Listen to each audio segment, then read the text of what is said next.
Salam əziz kanal izləyiciləri, salamlayıram hər birinizi. Bu günlərim sizinlə 9-cu sinif ədəbiyyat dərsliyindən Yusif Vəzir Çəmənzəmilinin yazdığı Zeybək qızı əsərini keçirik. Zeybək qızı çox maraqlı bir əsərdir. Ona görə də hər bir kəsim diqqətli olmağa, dəftər qələminiz qarşınızda olsun, bilmədiyiniz sözlərin qeydlərini aparmağa çağırıram. Deməli, başlayırıq. Zeybək qızı əsəri. Amma ilk öncə sizdən təbii ki, hər zamanki kimi xahişim olacaq ki, kanalımıza abunə olun. Dəstək olmaq məqsədi ilə, kanalımıza dəstək olmaq məqsədi ilə paylaşımlar eləyin. Kanalımızı paylaşın və bu kimi videoların daimi gəlişini istəyirsinizsə, təbii ki, videomuzu bəyənməyi yaddan çıxartmayın. Zeybək qızı. Başlayalım. Midhat Efendi sabah erken Darülfünun'a geldikdə oranın İngilizlərin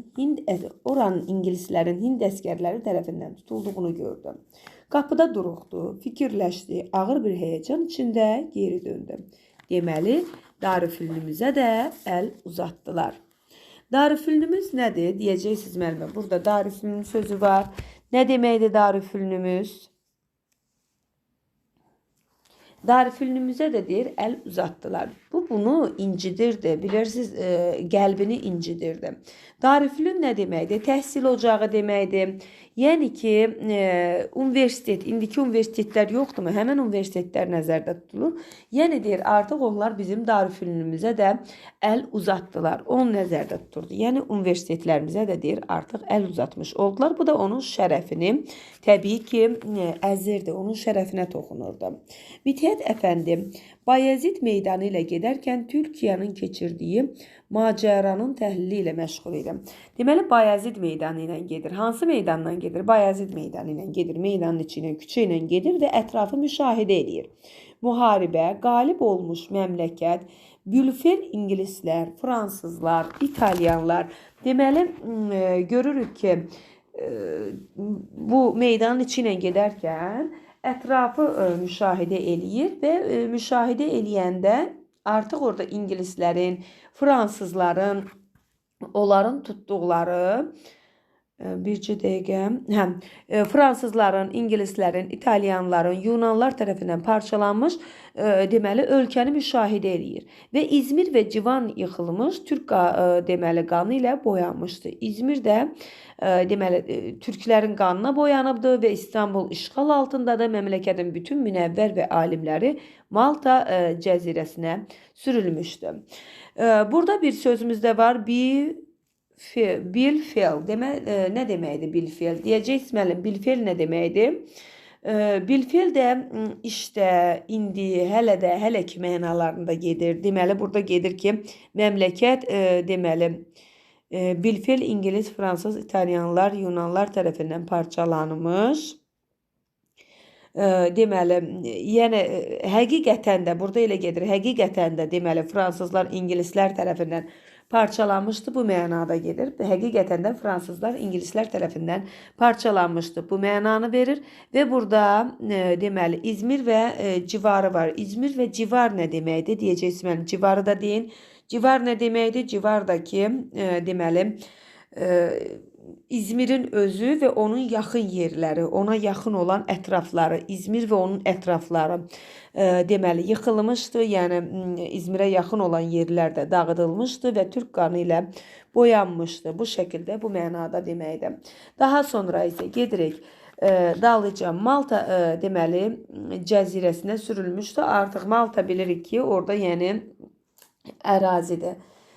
Malta orada ərazi kimi gedir. Daha sonra Midhat Efendi durdu. Ayaqlarını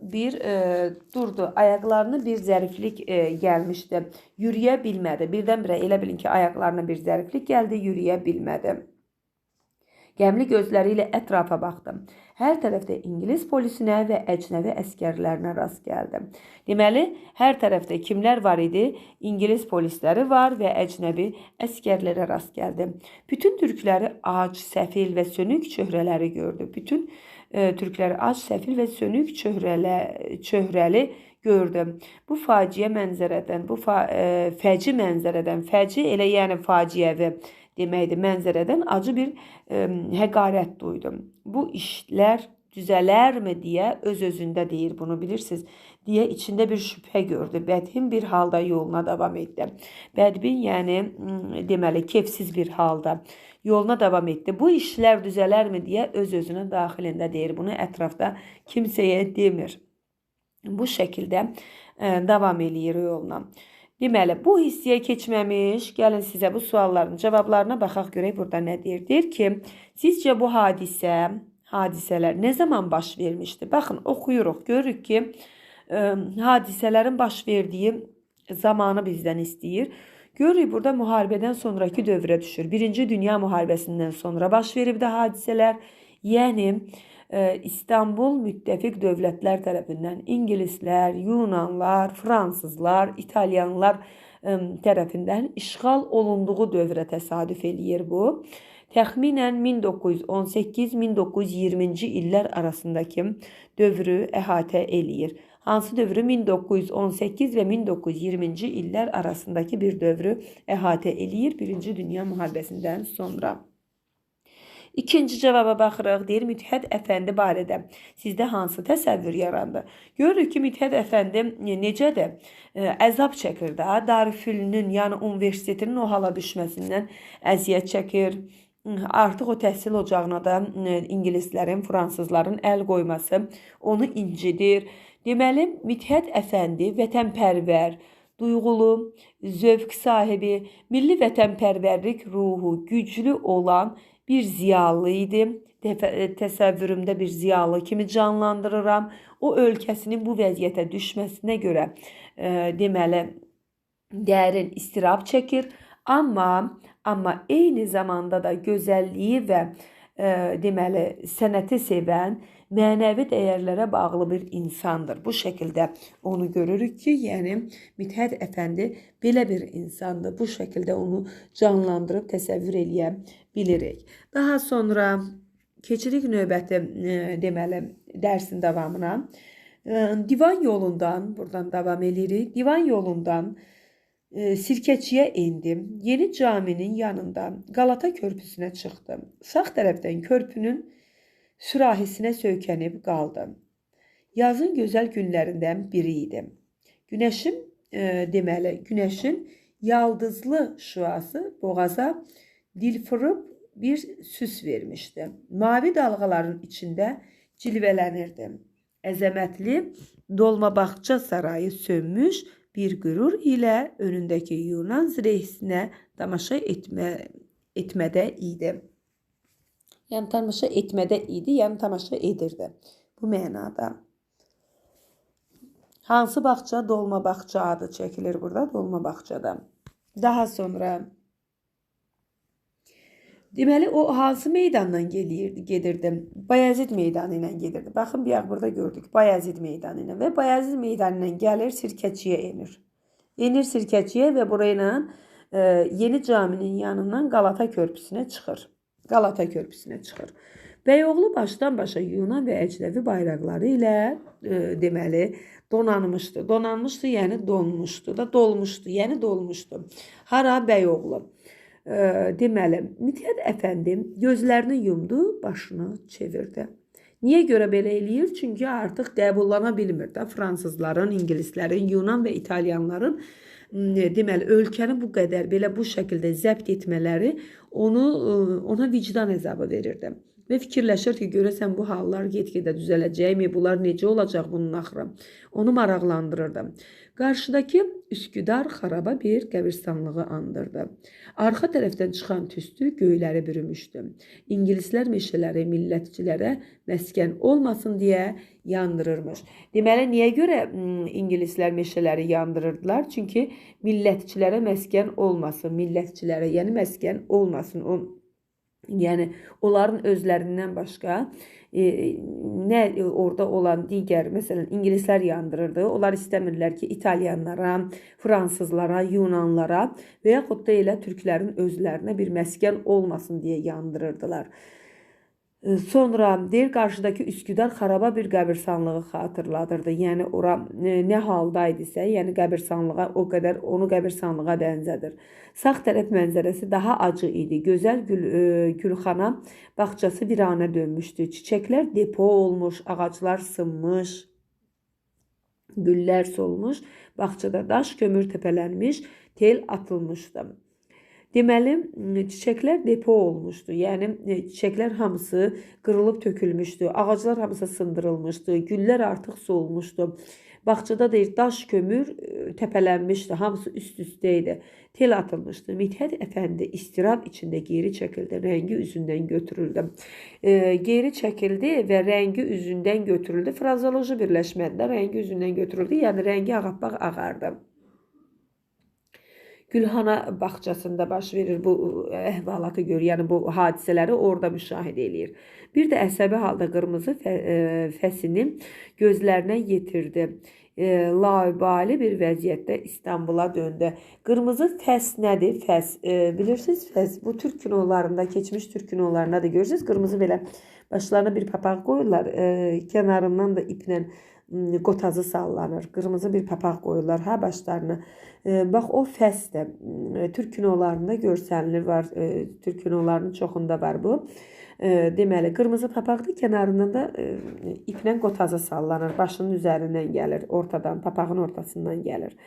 Və deyir, laibli bir vəziyyətdə İstanbula döndü. Laibli, yəni qəmgin bir vəziyyətdə geri İstanbula döndü. Mithət Əfəndi evə dönmək istəmədi. Zaten evləri bütün əşyası ilə Fransız zabitləri tərəfindən zəbt olunmuşdu. Deməli, onların da evləri zəbt olunmuşdu mu? Bəli, kimlər tərəfindən? Fransız zabitləri tərəfindən deməli, zəbt olunmuşdu. Özdə necə bütün evin bütün əşyaları ilə. Və 10 başdan ibarət bir ailə İstanbulun uzaq bir güşəsində kiçik bir yerə sığınmışdı. Odur ki, Bayazid meydanına gəldikdə təkrar duruxdu, fikirləşdi və bir saatlığa da olsa zülümkar əcnəbilərdən xain bir güşəyə çəkilmək ehtiyacı durdu. Deməli, evə qayıtmaq istəmirdi Mithət Əfəndi. Niyə görə? Çünki evləri, onların da evləri bütün əşyaları ilə bərabər Fransız zabitləri tərəfindən tutulduğu üçün 10 baş ailədən ibarət idi Mithət Əfəndigil. 10 baş ailədən ibarətdir və İstanbulun uzaq bir güşəsində kiçik bir evə, bir daxmacıq deyək, tapıb yığılmışdılar ora. Odur ki, deyir, o Bayazid meydanına gəldikdə təkrar duruxdu, yəni duruxdu, təkrar fikirləşdi və bir saatlığa da olsa zülümkar əcnəbilərdən deməli xilas olub xali bir güşəyə çəkilməyə ehtiyacı durdu ki, mən çəkilim bir güşəyə, hansısa bir güşəyə, orada özüm üçün düşünüm, yəni özümə qapılım belə bir şəkildə. Mithət Əfəndi şair idi. Onun üçün hürriyyət və gözəllik hər şeydən yüksək idi. Deməli, Mithət Əfəndi kimdir? Şairdir. Onun üçün hürriyyət, azadlıq, gözəllik hər şeydən yüksək idi. Düşündü, bu iki neməti yalnız Süleymaniyə camisində tapacağına qane oldu. Deməli, o Süleymaniyə camisinə üst tutur. Niyə görə? Fikirləşir ki, gedim orada özümə, ürəyimə bir, qəlbimə rahatlıq tapım, ruhumu rahatladım. Bu dəfə onu camiyə cəlb edən sənət eşqi və zövq duyğusu idi. Deməli, düşər testdə sizə ki, o Süleymaniyə cami bilirik də. Bizdə məsələn deyirik ki, necə deyirik, meçiddir, meçid. Onlarda türklərdə də camidir, düzdürmü? Yəni o camiyə nə məqsədlə deyirsiniz ki, hə camiyə getdi ki, namazını qılsın, camiyə getdi Allaha dua etsin. Xeyr, bu vaxtı bu ərəfədə o artıq camiyə namaz qılmaq üçün, orada ibadət etmək üçün getmir, ruhunu sakitləşdirmək üçün. Görürsüz nə deyir? Deyir ki, burada baxın, diqqətli olun, deyir. Deməli, Mithət Əfəndi şair idi və hürriyyət və gözəllik hər şeydən onun üçün daha yüksəkdə dururdu. Və bu dəfə onu camiyə cəlb edən sənət eşqi və zövq duyğusu idi. Yəni o camiyə gedir, öz sənət duyğusu ilə özünün ruhunu dincəltməyə gedir. O nə namaz qılmağa getmir, nə orada ibadət etməyə getmir. Sadəcə olaraq ruhunu dincəltmək məqsədi ilə bu dəfə o camiyə gedir. Yəni sizə testdə düşsə ki, açıq sual şəklində düşə bilər, verilə bilər ki, nə məqsədlə getdi? Ruhunu dincəltmək məqsədi ilə öz sənətini deməli aşiqi idi. hürriyyəti, gözəlliyi sevirdi və öz ruhunu, özünü, elə bilin öz daxilini dinləmək məqsədi ilə gedir ora. Bir sakit guşə istəyir, o məqsədlə gedir. Yəni ibadət məqsədi ilə getməyibdi. Süleymaniyənin sakin güşəsi, əzəmətli mənzərəsi, xariqə təşkil edən sənəti onun təhəmmül etdiyi bütün həqarəti unutturacaq idi. Yəni oranın orada olan deyir sakit güşə, əzəmətli mənzərə ona deyir bütün həqarəti, yəni bütün bu olunan təhqirləri, bütün olunan, yəni bu ingilislər, fransızlar tərəfindən tutulması ona bir təhqir idi də, ölkəsinin olunması bir təhqir idi. Bütün bu həqarəti, bütün bu elə bilin ki, mənəvi cəhətdən bu qışqırıqları ona unutturacaqdı. Ona görə də o fikirləşir ki, camiyə getsin. Gəlin suallara baxaq. Deyir, işğal olunmuş şəhər təsəvvürünüzdə necə canlandı? İşğal olunmuş şəhər təbii ki, necə görürük? Görürük, kədərli idi, viran olmuşdu, dağılmışdı. Sanki xalqın ruhunun söndüyü bir məkana çevrilmişdi. Görürsünüz, deyir ki, bir qəbirstanlığı deyir, andırırdı. Sanki burada deməli xalqın ruhunun söndüyü bir məkana çevrilmişdi. Qədim deməli binalar, qədim binalar burada dağıdılıb, bayraqlar bax dəyişdirilibdi. Şəhəri yad ellər öz simvollarına, özlərinə uyğun şəkildə çeviriblər. Özlərinə necə lazımdır şəhəri o hala salıblar. Deməli, görürsünüz, deyir orada yandırılır ki, millətçilərə məskən olmasın deyə meşələr yandırılır. Meşələr yandırılır. Və bunu qeyd edə bilərik ki, təbii ki, qədim binalar, meşələr dağıdılır, bayraqlar dəyişdirilir, şəhərdə yanğınlar baş verilir və şəhər yad ellərin öz simvolları ilə bəzədilir. Hərə özünə uyğun, fransız-fransıza uyğun, ingilis-ingilisə uyğun. Yəni bu şəhər bir şəkildə deməli təsəvvürümüzdə necə canlanır? Kədərli idi, viran olmuşdu, dağıdılmışdı. Sanki xalqın ruhunun söndüyü bir məkana çevrilmişdi. Sonra növbəti suala baxırıq. Təsvir olunan mənzərələr sizdə hansı hisslər yaratdı? Təbii ki, bu mənzərələr heç də xoş deyildi. Ona görə də bu mənzərələr bizdə nə yarada bilər? Kədər, nifrət, ümidsizlik. Görürsünüz, bir ümidsizlik var. Midhət əfəndində bir ümidsizlik var ki, bu işlər düzələrmi daxilində belə bir sual verir. Bu işlər düzələrmi deyə.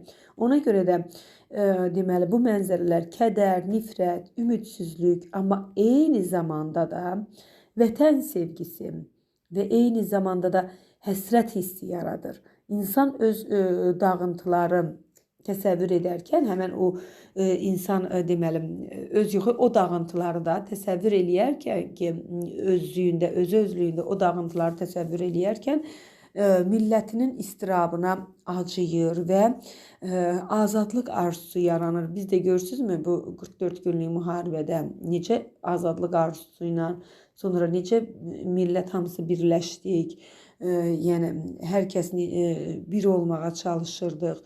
Yəni hər kəs bir-birindən əl tuturdu. Yəni bu millətin istirabına acıyırdı. İnsan özlüyündə o dağıntıları təsəvvür eləyərkən, buradakı dağıntıları da təsəvvür eləyərkən ki, İstanbulun bu halını təbii ki, millətin istirabına acıyır və azadlıq arzusu yaranır. Bu mənzərələr bizə kədər, nifrət, ümidsizlik hissi yaşadır. Amma eyni zamanda da dedik, həmən eyni zamanda da bu hisslərlə bərabər vətən sevgisi və həsrət hissi yaradır. Daha sonra növbəti sualımız var ki, Midhət Əfəndinin Süleymaniyə məscidinə üz tutmasının əsas səbəbi nə idi? Süleymaniyə məscidinə üz tutmasının əsas səbəbi, demək olar bunu dedim mən sizə ki, deməli getməsinin əsas səbəbi ruhu sakitlik tapmaq idi. O şair idi, istəyirdi ki, ruhu sakitlik tapsın, dərdi səri unudub, istirabı unudub, ilahi gözəllik qarşısında, sənət qarşısında təsəlli tapmaq fikrində idi. Yəni ora ibadət etmək məqsədi ilə getməmişdi, ruhunu sakitləşdirmək istəyirdi, sənət qarşısında təsəlli tapmaq istəyirdi. Bu şəkildə. Daha sonra keçirik ikinci hissəyə və baxaq. Sönük və xarabə küçələri keçdi. Yanıq yerlərini adladı və caminin sakin dairəsinə daxil oldu. Qapıda çəkmələrinin üstündə məsmi geydi və xalıların üzərinə yavaş-yavaş uzaq xanaların birinə yanaşdı. Oturdu. Camidə kimsə yox idi. Deməli, gör, camidə kimsə yox idi, tək idi o. Dərin bir sükun hökm fərma idi. Bu sükunu, yəni hökm sürürdü. Bu sükunu qəndillərə qonmuş göyərçinlər arabir pozurdu. Caminin quruluşu, cizgiləri, incəliyi, boyalarla uyğunluğu Mithət Əfəndini məşğul etməyə başladı. Yarım saat əvvəl gördüyü çirkin mənzərə tamamilə yadından çıxdı. Deməli, Mithət Əfəndi müşahidə eləyir ki, və deməli, caminin deməli, quruluşu, cizgiləri, yəni naxışları, boyaları və bu uyğunluq Mithət Əfəndini məşğul etməyə başladı. Çox sakitlik idi, camidə heç kəs yox idi. Sadəcə orada deməli göyərçinlərin deməli buradan ora, oradan bura uçub qonmaları, bəzi səs çıxartmaları bunlar pozurdu arabir deyir, yəni göyərçinlərin sükutu pozan bunlar idi. Sonra Mithət Əfəndini məşğul etməyə başladı. Yarım saat əvvəl gördüyü çirkin mənzərə tamamilə deyir yadından çıxdı. Artıq öz ruhuna deməli dalıbdı.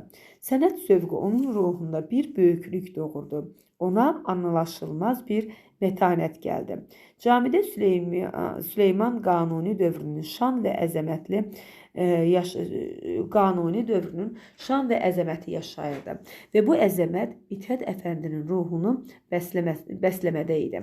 Deməli, Süleyman Qanuni dövrünün şan və əzəməti yaşayırdı camidə və bu əzəmət Mithət Əfəndinin ruhunu bəsləmədə idi. Yəni, Mithət Əfəndi öz xəyalında, öz deməli, ağlında Süleyman Qanuni dövrünü bu meçiddə oturub, camidə oturub və Süleyman Qanuni dövründə olanların o nələrsə gözünün qabağından keçir və ruhu artıq o camidə ruhu artıq onlarla səsləşir. Şan və əzəmətlə yaşayırdı.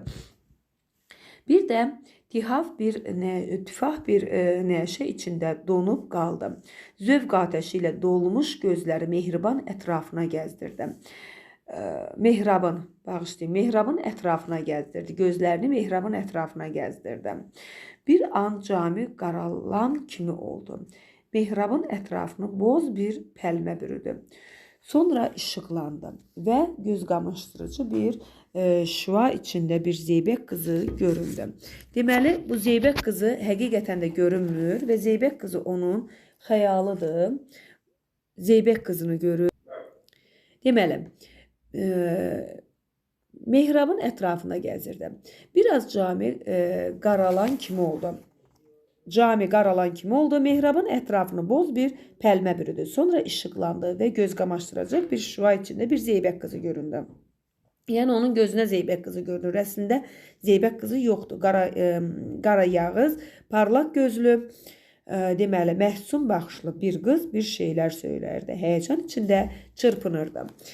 Deməli, burada mehrab sözünü dedim. Mehrab nə deməkdir? Mehrab yadınızda qalsın ki, məscidin qiblə tərəfindəki olan divarlarda oyuq bir yerdir. Hansı ki, o yerdə namaz qılınarkən insanların üz çevirdikləri yerdir.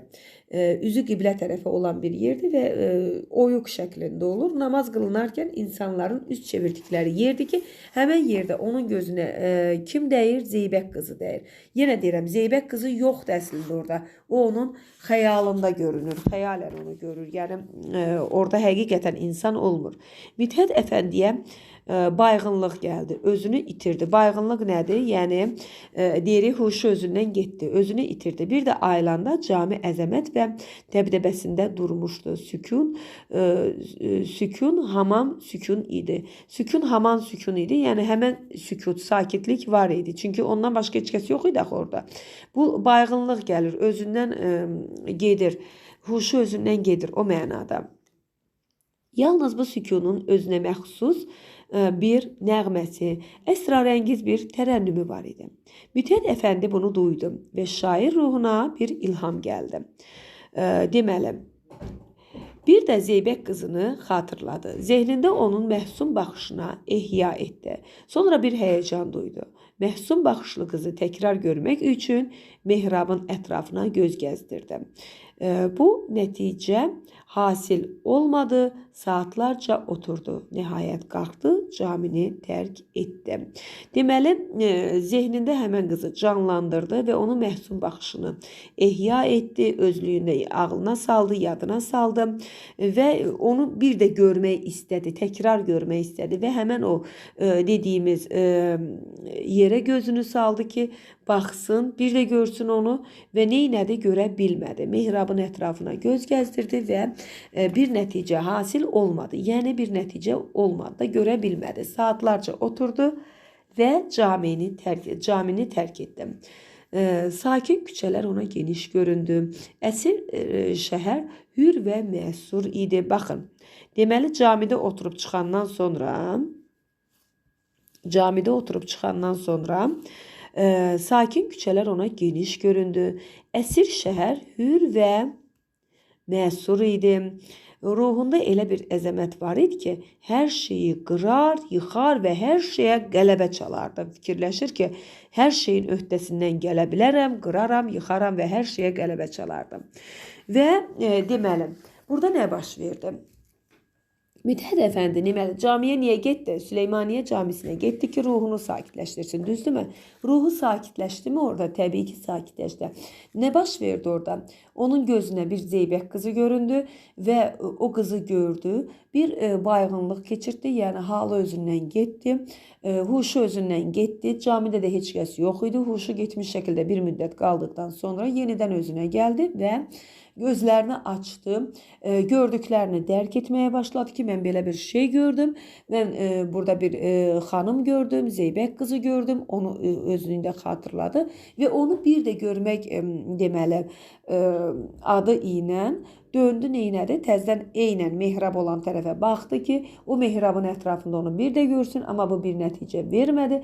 Yenə də onun ruhu sakitləşdi. O özündə güc yığdı, güc topladı və şəhərə çıxanda artıq o bayaqki kimi özünə qapanmış deyildi. Heç nəyin öhdəsindən gələ bilmərik. Düzələrmi, düzəlməzmi fikirlərindən uzaq idi. Artıq onun elə bir gücü var idi ki, vuraram, yıxaram, sındıraram, dağıdarıq, hər şeyi bacara bilərik kimi bir güc vardı orada.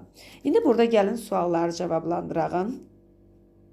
Deyir ki, məscidin daxili görünüşünü necə təsəvvür edirsiniz? Bu Mithət Əfəndiyə nə cür təsir etdi? Deməli, Mithət Əfəndinin Süleymaniyə məscidinə tələsik getməsinin əsas səbəbi dedi ki, ruhu sakitlik tapmalı idi. Düzdürmü? Orada dərdi səri unutmalı idi, orada özünə ilahi bir gözəllik qarşısında durmalı idi. Yəni bundan ötürü gedirdi, düzdürmü?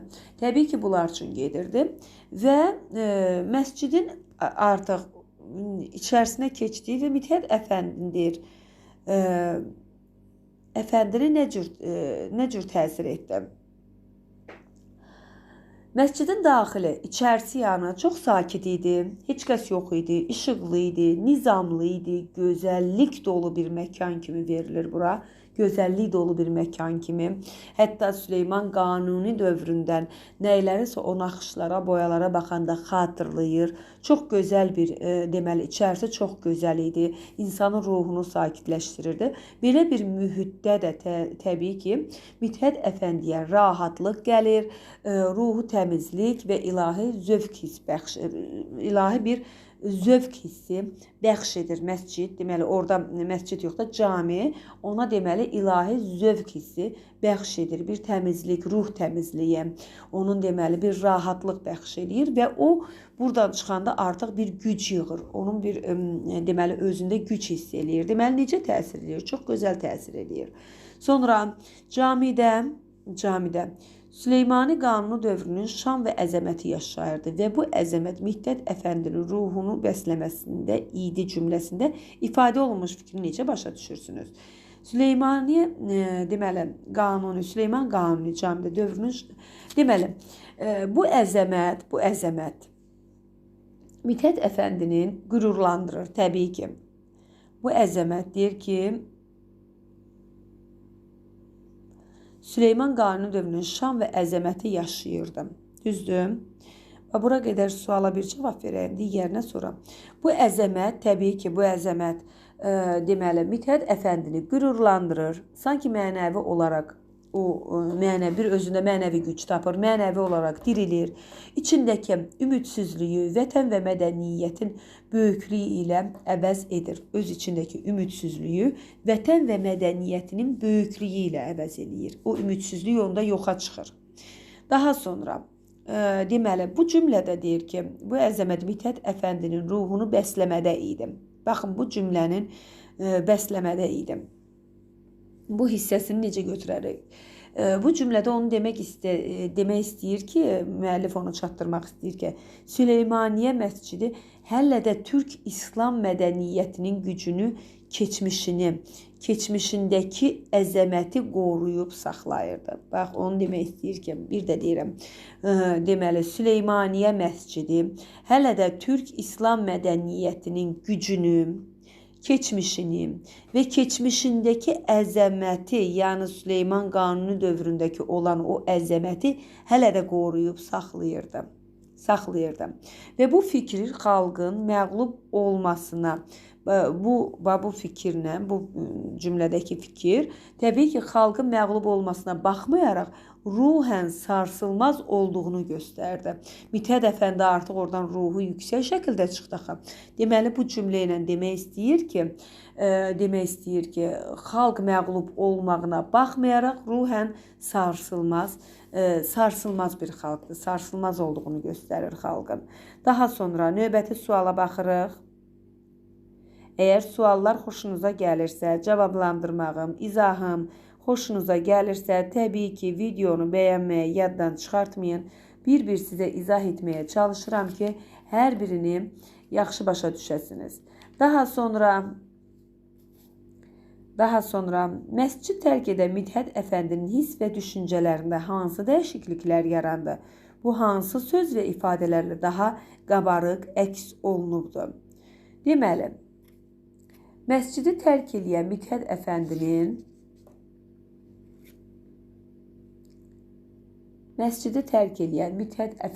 deməli keçədəyəm.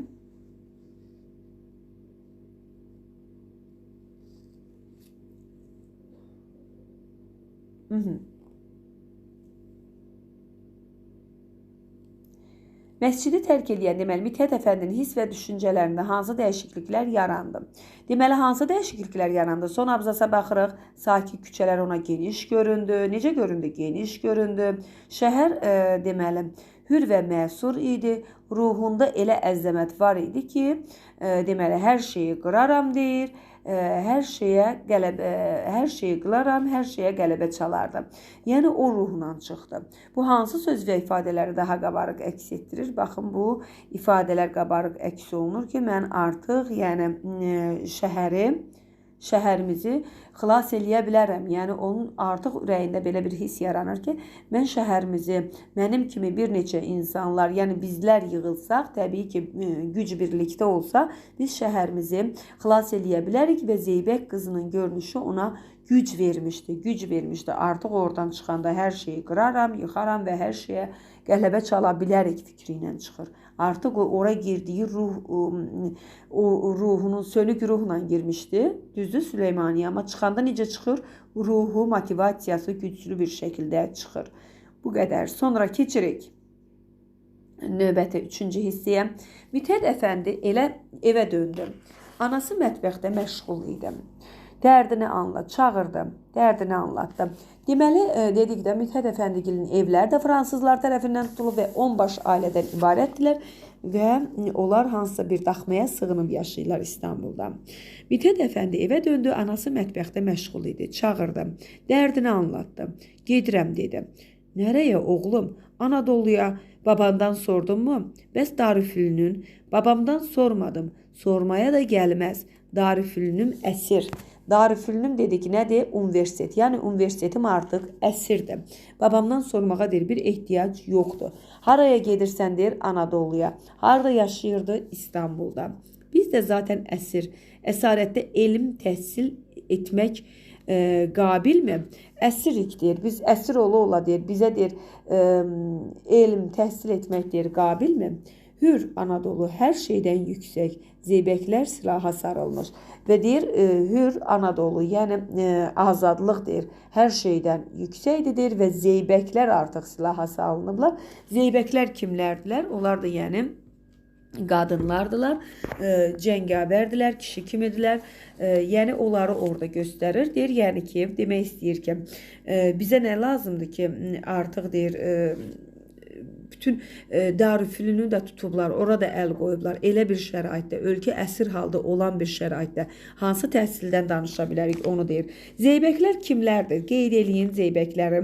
Türkiyənin müxtəlif vilayətlərində yaşayırlar. Türkiyənin müxtəlif vilayətlərində yaşayan, deməli, yaşayırlar. İgidlikdə onlar ad-sad çıxarıblar, adları, sanları var və daima milli azadlıq uğrunda gedən döyüşlərdə fəal iştirak eləyirlər və milli azadlıq uğrunda gedən döyüşlərdə fəal iştirak eləyənlərdilər. Yəni bu zeybəklər yadınızda qalsın.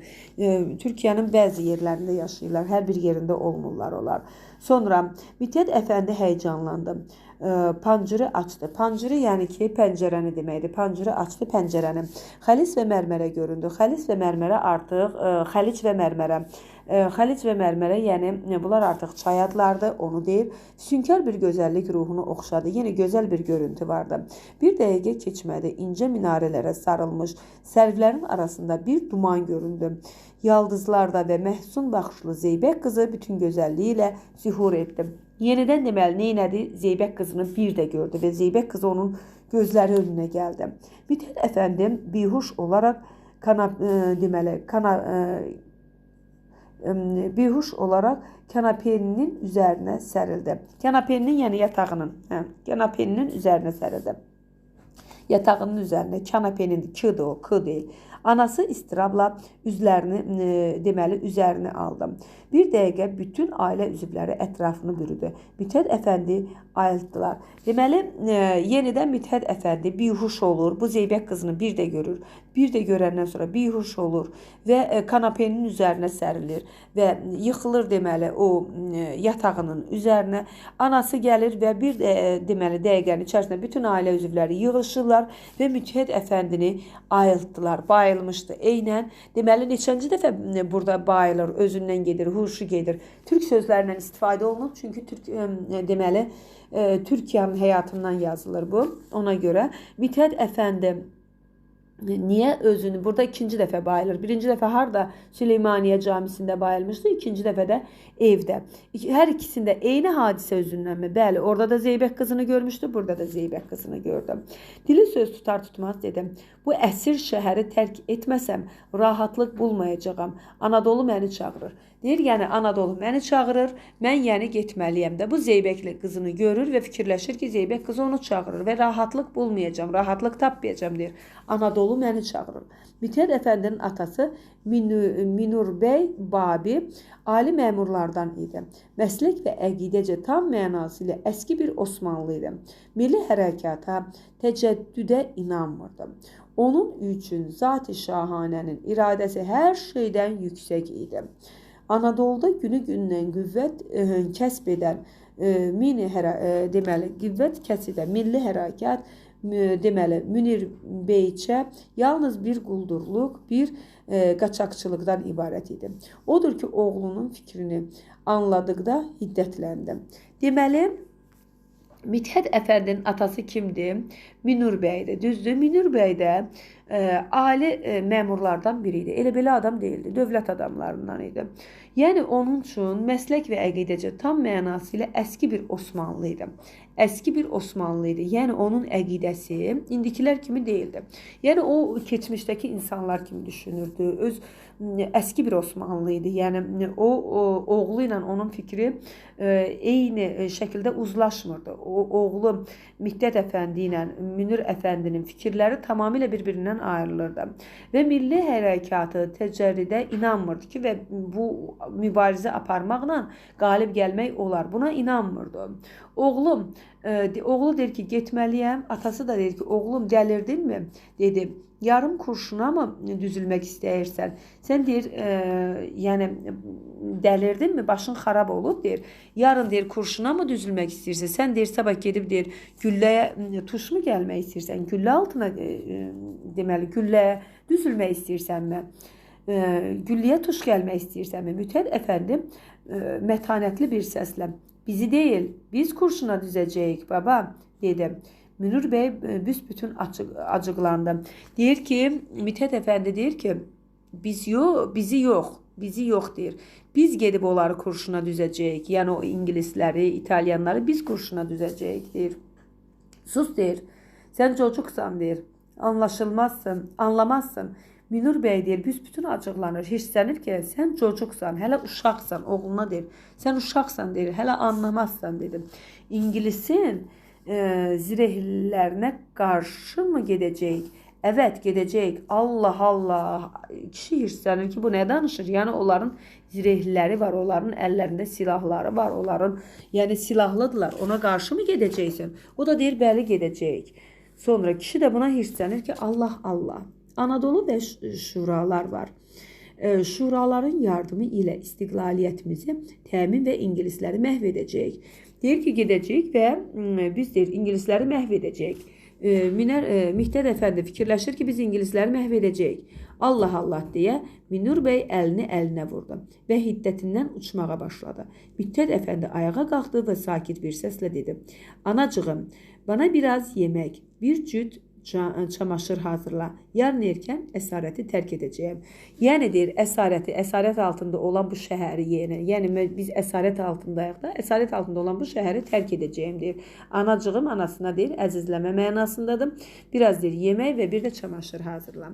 Anadoluya keçər-keçməz Mithat əfəndi könüllü yazılıb İzmir cəbhəsinə getdi.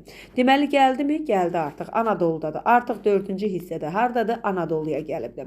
Və könüllü şəkildə yazılır və cəbhəyə, İzmir cəbhəsinə getdi. Mithat əfəndinin nəzərini özünə ilk cəlb edən deməli, coşqun bir həyat, qüvvətli bir milli hərəkət oldu. Məmləkətin bütün varlığı toplanıb düşmənə qarşı polad bir sipər təşkil etmişdi. Deməli, baxır görür ki, İstanbuldakindən fərqli olaraq burada insanlarda bir coşqun həyat var, qüvvətli bir milli hərəkət yaranıbdır və insanlar deməli toplanıblar, düşmənə qarşı polad bir sipər kimi təşkil olunublar və düşmənlə mübarizə aparmağa hər kəs hazırdır. Hər kəsdən də əvvəl gözə çarpan çalışqan və fədakar türk qadını idi. Deməli, çalışqan olan türk qadını idi. Bunların çiyinlərində silah daşıyırdılar, yaralılara baxırdılar. Bunlara bərabər cüt və xışdan da əl çəkmirdilər. Deməli, bu qadınlara baxır ki, bu qadınlar da hər kəs kimi mübarizə aparırlar, fədakar qadınlardır. Çiyinlərində deyir, silah daşıyırdılar, yaralılara baxırdılar. Amma bununla bərabər o məişət işlərindən də qalmırdılar. Yəni, kənd təsərrüfatı işlərindən də qalmırdılar. Cüt və xışdan da əl çəkmirdilər. Yer şumluyurdular, əkib biçirdilər. Yəni, bundan da qalmırdılar. Bunları eyni vaxtda türk qadını eləyirdi. Geyimləri ilə qadın şıqlığını heç də xatırlatmayan bu arvadlar Mithat əfəndinin bütün rəğbətini qazanmışdılar. Qadınlar Türkiyəni qurtaracaqlar deyə orada qüvvətli bir qənaət hasil olmuşdu. Deməli, Mithat əfəndi bu qadınlara baxır, bu qadınlara görür ki, bunların geyimləri də fərqlidir. Bunlarda bir qadını, arvadı xatırladan bir geyim yoxdur da. Bunlar qəhrəman kimi geyiniblər və bunlar ev işlərinə də qaçırlar, çöl işlərinə də qaçırlar, silah da daşıyırlar çiyinlərində, bunlar yaralılara da baxırlar. Hər bir tərəfə çatırlar. Geyimləri də bir qəhrəman geyimini xatırladır. Qadın şıxlığından heç bir əsər əlamət yoxdur. Deməli, bir arvadlar kimi geyinməyiblər və bu bütün Mithat əfəndinin ürəyində bir hörmət yaranır onlara qarşı, bir sevgi yaranır o qadınlara qarşı ki, qadınlar Türkiyəni qurtaracaqlar. Mithat əfəndi bunu özü-özlüyündə deyir ki, qadınlar Türkiyəni qurtaracaqlar. Cəbhə sakit idi. Hər kəs vəzifə başında hazır durmuşdu. Deməli, cəbhə sakit idi. Hər kəs vəzifə başında hazır durmuşdu. Bir gün bir dəyişiklik oldu. Mithat əfəndinin alayını biraz şimala köçürdülər və bir zeybək bölüyü ilə yan-yana oturtdular. Deməli, neynədir? Bunun alayı yana köçürüldü və O gəldi, Zeybək bölüyü ilə yan-yana oturdular. Siper həyatı ilə əvvəlki kimi yekrəng və sıxıntılı idi. Aylardan bəri davam edən bu həyatı yalnız vuruşma dəyişə bilərdi. Vuruşmaların da nə vaxt başlanacağı sipərdəkilərə bəlli deyildi. Sipərdəkilər, yəni cəbhədə o gözləyən sıra ilə düzülüblər, gözləyirlər. Nə vaxt onlara əmr verildi, onda başlayacaqlar. Onlara aid hələ bilmirdilər. Və sıxıntı həyatı ara bir təğyir vermək üçün döyüşçülər Yunan qaravoluna ova gedirdilər. Bu axşam Zeybəklərdən 2 nəfərin kəşfə çıxacağını Mithət Əfəndi duydu. Mithət Əfəndi duydu ki, Zeybəklərdən 2 nəfər kəşfə çıxacaq və o da onlara qoşulub çıxdı. Tel örgülərdən keçdilər və yerlə sürünə-sürünə düşmən qaravoluna yaxınlaşdılar. Deməli, o tel ki, sərhədlər qoyulur, oraları keçdilər, sürünə-sürünə düşmən qaravoluna yaxınlaşdılar. Bu Zeybəklər isə qadınlar da, Zeybəklər qadınlar da. Təpə arası, deməli, o 2 qadına da o qoşuldu. Təpə arasında saklı bir yerdə tonqal yandırdı. Yəni bir yerə saklı, yəni saxlana biləcəkləri bir yerdə tonqal yandırdılar. Kənarında bir nəfər yatmışdı. Biri də tüfəngə söykənib mürgü döyürdü. Türklər biraz gözlədilər. Sonra Zeybəklərdən biri cəld yüyürüb bir qılınc zərbəsi ilə mürgü döyən nəfəri yerə saldı. Deməli, təpə arasına çatırlar, sürünə-sürünə gəlirlər və təpə arasına çatırlar. Görürlər, saklı bir yerdə, saxlanılan bir yerdə tonqal yanır və tonqalın ətrafında 2 nəfər var. O 2 nəfərdən biri mürgü döyür, digəri isə yatıbdır. Yəni biri yatır, biri də keşik çəkir. Bunlar düşmənlərdir. Türklər, yəni Zeybəklər biraz gözlədilər. Sonra Zeybəklərdən biri, qadınlardan biri cəld yüyürüb bir qılınc zərbəsi ilə mürgü döyən nəfəri yerə sərdi. Mürgü döyəni, o birisi yatıb da, bəlkə yuxudadır. Mürgü döyəni yerə sərdi. Mithət Əfəndi o biri Zeybəklə birlikdə yatan düşmən əskərini zərərsizləşdirdi. Biri getdi, vurdu, o mürgüləyəni yerə sərdi qılınc zərbəsi ilə. Digəri də deməli Mithət Əfəndi ilə digər Zeybək də qaçdılar, getdilər. O yatan deməli əskəri zərərsizləşdirdilər. Yəni onu da tutdular. Bir dəqiqə keçməmiş yenə əvvəlki sükut bərpa oldu. Sakitlik yəni çöktü. Yunan nəfərlərinin silahlarını toplarkən ilk hücum edən Zeybəyin üzünü ocaqdan işıq düşdü. Deməli, yerdə artıq Yunanların deməli yerdə silahları var. Onlar o Yunanların silahlarını toplayarkən ilk hücum edən gedib o qılıncı qoyub mürgüləyənin başına qılıncı qoyan Zeybəki var. Onun üzünə ocaqdan işıq düşdü. Mithət Əfəndi sonra o Zeybək qızı deyə içinə çəkdi. Birdən-birə deməli, baxın burada necə qaldı. Ocaqdan işıq düşdü. Mithət Əfəndi bu simaya diqqətlə baxdı. Birdən-birə döndü. Əvvəl gözlərinə inanmadı. Bax, Əfəndi simaya diqqətlə baxdı, birdən-birə dolandı, gözlərinə inanmadı. Sonra Zeybək qızı deyə içinə çəkdi və soyuq bir deməli titrəyiş vücuduna yayıldı. Mithət Əfəndi o axşam anlaşılmaz bir hiss içində keçirdi. Hissi içində keçirdi. İndiyə qədər gördükləri ona yuxu kimi gəlirdi. Təkrar Süleymaniyə və Boğaziçi mənzərəni xəyalında canlandırdı. Boğaziçi mənzərə haradır? Süleymaniyə bilirik ki, caminin içində oldu. Zeybək qızını ilk dəfə orada gördü və Boğaziçi mənzərəsi də var idi ki, Xəlic və Mərmərə çaylarını evdə pəncərəni açır və Xəlic və Mərmərə çaylarını görüb o zaman ki yıxılır kanapinə həmən o hissəni deməli görür və o hissə yadına düşür. Gördüyü o hissəni xatırlar ki, çarpayıya yıxılır. O hissə yadına gəlir və xatırladır, xəyalında canlandırır. Bu axşam gördüyü ilə müqayisə etdikdə şaşdı qaldı. Yəni elə gördüyü bu ocağın üzünə ocaq işığı düşəndə gördüyü həmən Zeybək qızı imiş. Ona görə də nə edir? Çaşır qalır. Və gəlin bu sualları da cavablandıraq, sonra keçəyin o bir səhifəyə. Olar. Elə eləyəyin ki, sonra sizin üçün də rahat olsun. Mithət Əfəndi Anadoluda hansı vəziyyətlə qarşılaşır? Mithət Əfəndi. Baxın, buradan başlayırıq ki, Mithət Əfəndi Anadoluda hansı vəziyyətlə qarşılaşır? Təbii ki, o Anadoluda hər kəsin vətən uğrunda çalışdığını, deməli, yaralılara baxan, fədakar türkləri görür, qadınları görür. Görürsüz, orada görür ki, hər kəs deməli, milli birlik uğrunda, milli deməli, azadlıq uğrunda, hürriyyət uğrunda çalışır. Çalışqan idilər, fədakar türk qadınlarını görür və millət üçün səfərbər olan insanların olduğunu görür ki, onlar millət üçün səfərbərdirlər. Yəni milli bir coşqu və fədakarlıq hökm sürdüyünün şahidi olur. Bunu görür Anadoluda. Daha sonra növbəti suala baxırıq. Mithət Əfəndi qadınlar Türkiyəni qurtaracaq qənaətinə gəlməsinə səbəb nə idi? Görürsünüz, deyir ki, o elə bir qənaətə gəlir ki, qadınlar Türkiyəni qurtaracaq. Qadınlar Türkiyəni qurtaracaq. Bu qənaətə gəlməsinə səbəb nə idi?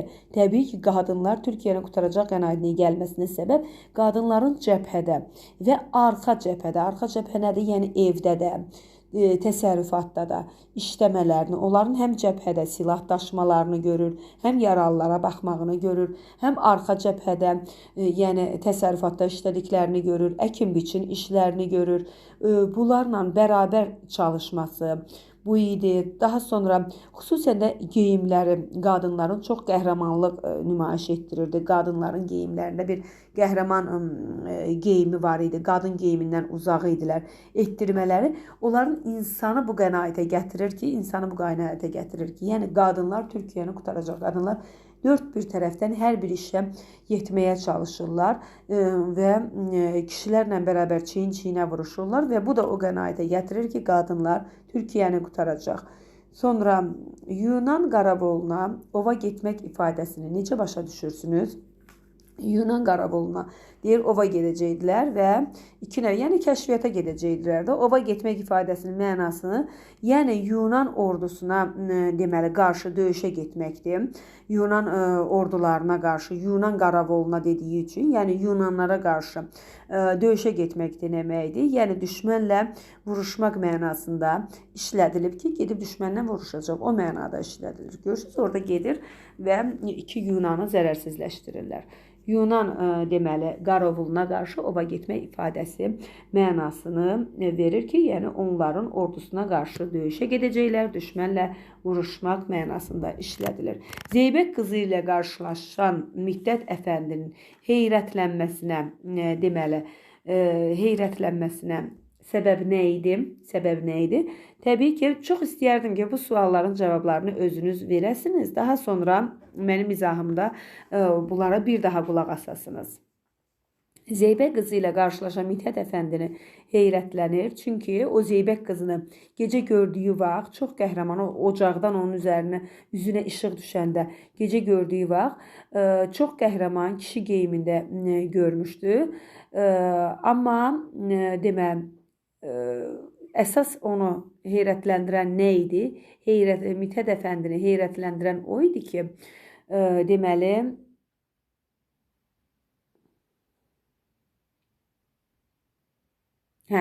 əsasən onu heyrətləndirən o idi ki, o deməli, həmən o Zeybək qızını meçiddə, Süleymaniyə camisində, bir də deməli, evdə o mənzərəni açanda ki, Xəlic və Mərmərə mənzərəsi görünsün, o mənzərəni açanda görmüşdü.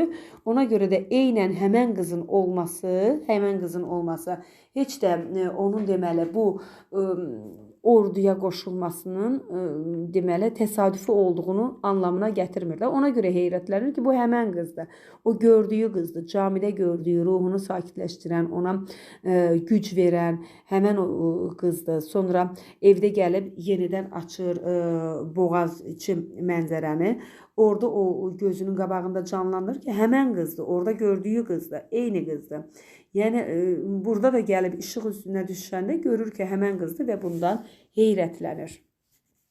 Daha sonra keçirik növbəti səhifəyə. Bugün atları suvarmağa apararkən bulaq başında qarşı-qarşıya gəldilər. İkisi də hərəkətsiz bir vəziyyətdə oldu. Zeybək qızının dodaqlarında qeyri-şuuri bir təbəssüm oyandı və fövran qalib oldu. Yəni, dodaqlarında qeyri-şuuri bir təbəssüm yarandı, gülümsəndi və tez də deyir, yəni fövran oldu. Yəni, tez də İtib getdi o təbəssüm. Əvəzində həyali bir qızartı yanaqlarını büyürdü. Əvvəlcə Mithət Əfəndi ildırım qüvvəsi ilə qarşılaşan uzun kiprikli gözləri indi həyəcan içində yerə baxırdı. Deməli, bir qızartı gəlir qızın üzərinə və tez də qızın üzünə bir qızartı gəlir və tez də deyir, bu çıxır gedir. Yəni, çıxır gedir həmən qızartı. Daha sonra titrək barmaqları atın yalına sırılıb qalmışdı. Mithət Əfəndi özünə güclə malik ola bildi. Söz demək istədi, dodaqları tabi olmadı. Sustu, sonra ruhunda bir rahatlıq duydu. Qəlbində bir yol açıldığını və bu yolda görünməz sirlərin axın-axın gəldiyini hiss etdi. İndi artıq iki ürək bir-biri ilə əsrarəngiz və kimsəyə eşidilməyən bir dillə dərdləşirdi. Gənclərin ikisi də aram tapıb xoş bir sima ilə bir-birinə baxdılar. Bu dəfə dillər mətanətlərini qayıb etmədi. Mithət Əfəndi, mən səni İstanbulda ikən tanıyırdım, dedim. Burada görüşəcəyimizi təsəvvür etmirdim. Mən də səni tanıyırdım, deyə Zeybək qızı başını aşağı saldı və son sözü bir-birinə toxunan çini kasaların sədasını verdi. Bax mənəm. Deməli, burada nə eləyir? Baxın, burada bunlar bir-birinə baxırlar, düzdür? Gəlirlər bulağa. Nəyə gəlirlər? Atları suvarmaq üçün gəlirlər. Birinci, atlarını suvarmaq üçün, atların üstünü başını təmizləmək üçün, nəysə də bunun üçün at üçün gəlirlər bulağa. Və Zeybək qızı ilə burada Mithət Əfəndi rastlaşır. Əvvəlcə Zeybək qızında bir gülümsəmə baş verir, tez də çıxır gedir və yanaqları pördür. Sonra deməli, Mithət Əfəndi də ona baxır və özündə ruhunda bir rahatlıq hiss eləyir və onlar elə bil ki, dilləri danışmadan gözləri ilə qəlbən bir-biri ilə danışırlar. Və iki deməli ürək bir-biri ilə əsrarəngiz və kimsəyə eşidilməyən bir dillə dərdləşirdi. Yəni gözləri ilə danışırdılar sanki. Birdən deyir, elə oldu ki, güc toplayıb Mithət Əfəndi sözə başladı ki, mən səni İstanbulda ikən tanıyırdım, deyir. Və burada görüşəcəyimizi də təsəvvür etmirdim. Yəni, Mithət Əfəndi onu gördüyünü, xəyalında gördüyü qızı deyir ki, mən səni yəni oradan tanıyırdım. Bu da deyir ki, mən də səni tanıyırdım. Mən də səni tanıyırdım. Bu nə deməkdir? Bu da o deməkdir ki, deməli, bu Zeybək qızı da Mithət Əfəndidir. Mithət Əfəndi Zeybək qızını necə xəyalında görübsə, Zeybək qızı da öz xəyalında Mithət Əfəndini görübdür. O da Mithət Əfəndini o şəkildə görübdü, xəyalən görübdü, gözünün qabağına gəlibdi. O da, yəni, torpaq uğrunda bir yerə gəlmək üçün onun da gözünün qabağına Mithət Əfəndi gəlibdi. Yəni, görüblər. Və bunu deyir, qız da bunu dedi. Deməli, necə ki, bir də deyirəm, Mithət Əfəndi Zeybək qızını xəyalən görübdü camidə və evdə pəncərəni açanda görübdü. Eynən də həmən şəkildə Mithət Əfəndi Zeybək qızının gözünün qabağında canlanıbmış. Ona görə də hər ikisi bir-birini tanıyıblarmış. Onun üçün deyir ki, mən də səni əvvəldən tanıyırdım. Düşmən cəbhəsi yarılmışdım. Birdən düşər ki, onlar əvvəldən tanış idilər, yox. Bir-birlərini görmüşdülər, yox. İlk dəfə idi onlar, yəni görüşürdülər bu orduda. Bir yerə, yəni Yunanlara qarşı orduya çıxanda, ova çıxanda görüşdülər. Yəni, burada görüblər. O xəyalən deməli, hər ikisi xəyalda görüblərmiş. Düşmən cəbhəsi yarılmışdı. İngilis silahı ilə təchiz olunmuş 200 minlik bir ordu dağılıb, pərakəndə bir halda geri çəkilirdi. Qırmızı Türk bayrağı təkrar İzmir təpələrində dalğalanmada idi. Deməli, yenidən artıq qalib gəlir, Zeybəklər qalib gəlir, artıq Türk ordusu qalib gəlir və Türk qırmızı bayrağı təkrar İzmir təpələrində dalğalanmaqda idi və İngilis silahları, İngilislər artıq pərakəndə hala düşürdülər, dağılıb yerlərinə çəkilirdilər. İstanbul başqa bir aləm yaşayırdı. Əcnəbilərin işğal ordusu çəkilmədən paytaxtın bütün idarə və məmurları ilə bərabər Böyük Millət Məclisinə beyət etdi və şəhər dəbdəbəli bir türk qiyafəsinə girdi. Hər yer al bayraqlarla bəzənmişdi. Ala qapılar qurulmuş, küçələr nümayişçilərlə dolu idi. Bir də Ankara deməli müməssili paşa gəldi deyə səs düşdü. Ankara müməssili Paşa gəldi deyə səs düşdü. Minlərcə adam deməli, indi bunu açıqlayacağım sizə. Ankara Mümessili Paşa deyəndə kim nəzərdə tutur? Türkiyənin azadlığı uğrunda mübarizəyə aparan Ankara hökumətinin təmsil edən Türk Paşası təbii ki, Atatürk Paşa, Kemal Atatürk nəzərdə tutulur. Mustafa Kemal Atatürk'ü nəzərdə tutur ki, Ankara Mümessili Paşa gəldi. Yəni, deməli, Mustafa Kemal Atatürk nəzərdə tutulur. Minlərlə adam Sirkəçiyə töküldü. Sirkəçi haradı? Meydandı da bilirik. Sirkəçiyə töküldü və küçələr fəslərdən laləzar oldu. Fəs nədir dedim sizə bayaqları. Fəs dedik ki, türklərin türk kinolarında da görürsünüz. Başlarına qoyduqları qırmızı papaqlardır ki, qırmızı papağın da bir tərəfindən deməli belə bir qotaz sallanır da ipin də ucunda balaca bir qotazı olur. Bu, yəni türk kinolarına görə qırmızı papaqlar başlarına qoyurlar. Bu fəslərdir. Fəslərdən deyir laləzar oldu. Yəni hər kəs başındakı papağı çıxardıb göyə atırdı. Ağ atlı paşa qalib olduqları üçün sevinirdilər. Yəni Ağ atlı paşa xalqın təzim etmədə idi. Mabeynindəki gənc zabit Mithət Əfəndi və onunla yan-yana gedən milli libaslı Zeybək qızı idi. Deməli, qarşıda gedən gənc zabit Mithət Əfəndi idi və onunla da yanaşı gedən kim idi? Milli libaslı Zeybək qızı idi. Arxadan qırmızı bayraqlı nümayişçi gənclər ağır-ağır yürüyürdülər. Caddənin iki tərəfini işçilər zənciri tutmuşdu. Ortanı minlərcə məktəbli qız və oğlan məşğul etmədə idi. Bir də yerləri titrədən bir alqış qopdu. Deməli, əsl bir paraddır da, parad təsəvvür edirik. Yəni, bir nümayişdir. Arxadan qırmızı bayraqlı insanlar gəlir. Qabaqda Mithət Əfəndi gedir.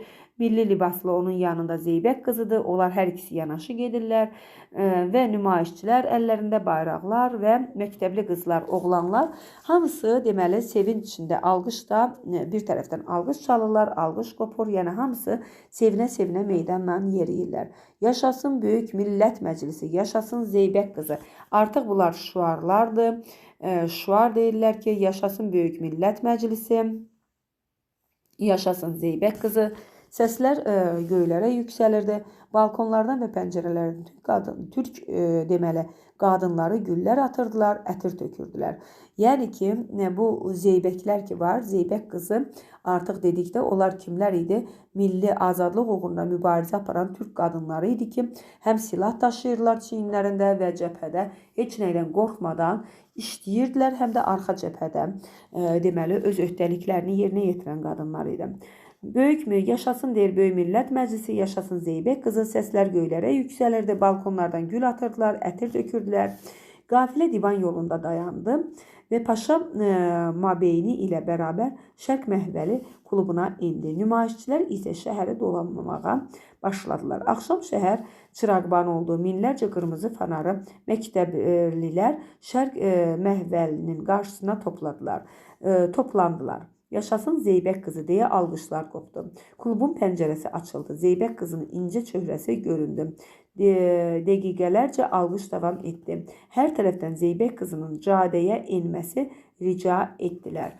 Bir də Mithət Əfəndi ilə yan-yana qapıya çıxdı. Alqış qopdu. Deməli, alqış qopdu. Ətrafdakı gənclər, ətraflarını gənclər bürüyüb onları çiçək yağmuruna tutdular. Deməli, Mithət Əfəndi ilə bu Zeybək qız da bir-birinə aşiq olublar da. Onlar yəni çıxdılar və gənclər də onları alqışladılar. Mithət Əfəndi də gənc zabitdə alqışladılar və onları çiçək yağmuruna tutdular. Önlərində Zeybək qızı olaraq fanar alayı körpüyə indi. Bir də körpünü açılmış gördülər. Nümayişçilərin Bəyoğluna keçməsi üçün ingilislər körpünü açmış və qarşısına mitralyozlu əskərlər qoymuşdular. Baxın indi. Burada ingilislər körpünü açmışlar. Harda? Bəyoğlunda. Deməli, nə baş verir? Bütün əməlli başlı nümayiş keçirdirlər və nümayişdə deməli, nümayiş keçirdirlər. Nümayişdə deməli, ingilislər artıq bunların məğlub olurlar. İngilislər geri çəkilirlər və körpünü açırlar Bəyoğluya keçmək üçün. İngilislər tərəfindən körpü açılıbdı. Axı körpünü deməli bağlamışdı ingilislər. Körpü açılıb və mitralyozlu əskərlər qoyulmuşdu. Mitralyozlu əskər deyəndə mitralyozlu nədir? Necə başa düşürük? Yəni pulemyotlu əskərlər qoyulub da, yəni onların artıq keçməsi üçün. Həyəcan artdı, lakin türk səbri həyəcana qələbə çaldı. Türk səbri görürsünüz, türk səbri deyir, həyəcana qələbə çaldı. Əcnəbilərin həyasızlığına qarşı soyuqqanlıqla cavab verildi. Əcnəbilər yəni kimləri nəzərdə tuturdu? Fransızlar, ingilislər, yunanlar, italyanlar, onlara qarşı deyir, soyuqqanlıqla cavab verildi və bir dəqiqədə Xəlicdəki yüzlərcə qayıqlar gənclərlə doldu, Bəyoğluna keçildi. Deməli, bu xəlic bilirik ki, bu xəlicə də baxmışdı.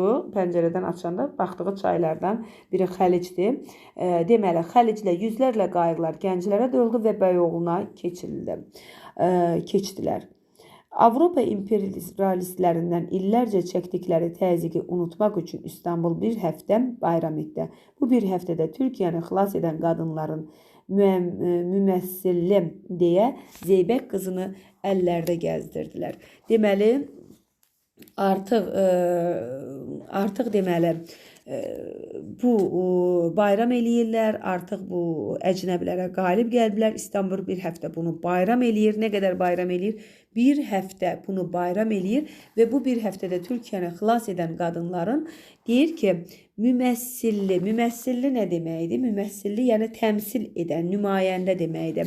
Bu xilas edən qadınlığın müməssilli, qadınlığı təmsil edən deyə Zeybək qızı əllərdə gəzdirdilər. Zeybək qızını əllərdə gəzdirdilər.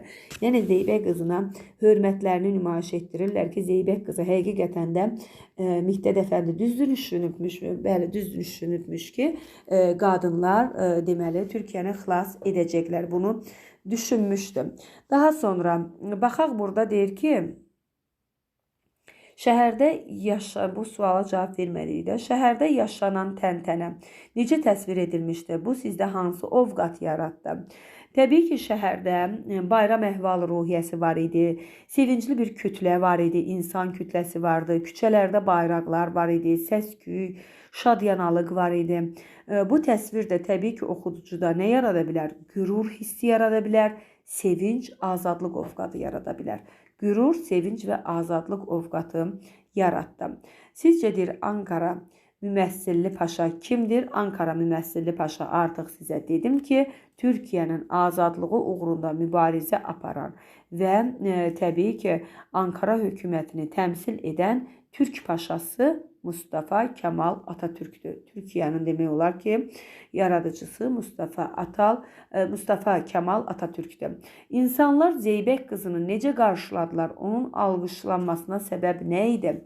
Təbii ki, insanlar Zeybək qızını deməli döyüşdən sonra tapmaq istəyirdilər və burada döyüşdən sonra tapmaq istəyirdilər deyəndə bilirsiniz necə onu, yəni hər kəs onunla görüşmək istəyirdi, hər kəs Zeybək qızı ilə deməli qarşılaşmaq istəyirdi, hər kəs Zeybək qızına toxunmaq istəyirdi və Zeybək qızına öz təşəkkürünü bildirmək istəyirdi. Hər kəs, yəni tək bir Zeybək qızından getmir də söhbət. Zeybək qızı, onlar Zeybəklərdilər. Yəni onlar da bir ordudular, böyükdülər. Və Zeybək qızını necə qarşıladılar? Onun alqışlanmasına səbəb nə idi? Təbii ki, Türkiyənin bu cür Anadolunun deməli milli azadlıq uğrunda qazandıqları bu qələbənin təşəbbüskarı kimlər idi? Zeybəklər idi. Ona görə də millət onu bu şəkildə alqışlayırdı və alqışlanmasına səbəb də milli azadlıq uğrunda, milli hərəkat uğrundakı mübarizədə qalib çıxmaları idi. Bu qədər ümidvaram ki, biraz demək olar dili çətin bir mətindir. Amma görün sizin üçün bunu necə xırdaladım, sizin üçün bunu necə çatdırdım. Bir saatdan çox vaxtımız getdi. Sualların izahını verdim. Təbii ki, özü oxuyub başa düşməyən şagirdlərimiz var. Tövsiyə edirəm ki, videoya 2 dəfə iki dəfəyə qulaq asın. Ola bilər ki, çox olar, yorularsınız. 2 dəfəyə də olsa qulaq asın. Amma bütün xırdalıqları burada sizin üçün vermişəm. Daha siz Zeybək qızının bu videoya qulaq asıb başa düşmədim deyə bilən ikinci bir adam ola bilməz. Mənə elə gəlir ki, kimsə deməsin ki, mən qulaq astım, başa düşmədim. Elə bir ikinci bir adam, birinci bir adam görə bilmirəm. Hər kəs qulaq asacaq və qulaq assın və deməli videonu bəyənsin. Bu qədər. Sağ olun.